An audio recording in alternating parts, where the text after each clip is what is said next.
Ayan guys, welcome sa aking tutorial. Ayan guys, sa hindi pa nakakaalam tungkol sa pagla-live na may video, yung tinatawag na screencuts, ayan, pakita ko sa inyo. Ayan, mag-start na tayo. Ayan, una, punta tayo sa YouTube. Ayan, mapunta tayo sa plus sign dito sa baba.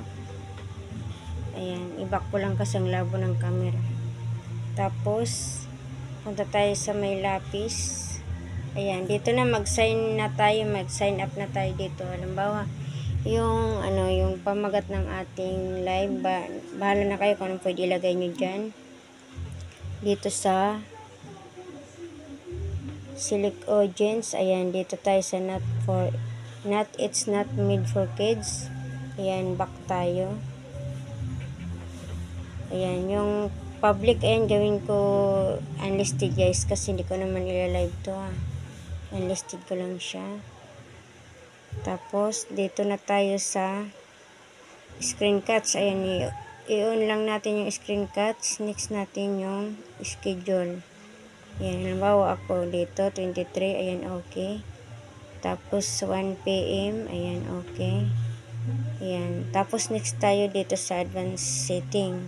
Ayan guys, dito sa advanced setting, kung di pa naman kayo monetize, huwag nyo nang i-on yan. Ako kayo monetize na yan, i-on ko siya. Ayan, tapos back tayo. Ayan, tapos next tayo dito sa baba.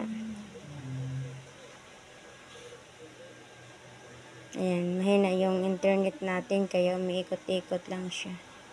Ayan, tapos dito sa baba, done.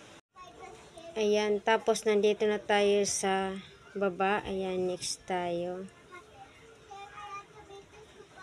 Ayan, another next ulit. Ayan, tapos mapupunta tayo dito sa got it. Ayan, tapos start now. Ayan, ayan guys, nandito na ang ating profile. Ayan, kahit saan natin pwede ilagay yan, pwede. Dito, kung saan. Nasa sa inyo na yan guys ha. Halimbawa sa akin dito. Ayan. Tapos, dito naman sa camera at saka mic, ayan, i-off lang natin yan para yung sa pagdating sa mic ko lang maririnig tayong ingay. Kailangan lang natin i-close. Dito naman pagdating sa sa camera, kung gusto nyo nakikita kayo dito, ayan, naka-open yung camera nyo dyan sa profile.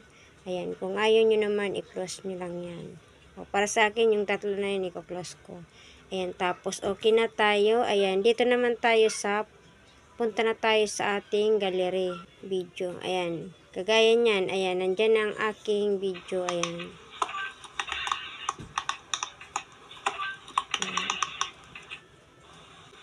Ayan. Kung sakali nakakuha na kayo ng video, nakapili na, ayan, nakikita nyo yung play video na yan. Ayan, guys, i-click nyo yan. Pagka-click nyo, ayan, pwede na kayo pumunta sa Go Live. Ayan, tapos naka-live na kayo. Ayan. Ayan. Hanggang dito na lang ang aking tutorial. Ayan, tungkol sa screencuts. Ayan, maraming salamat guys. Ayan, thank you for watching. Sana may natutunan kayo. Bye-bye.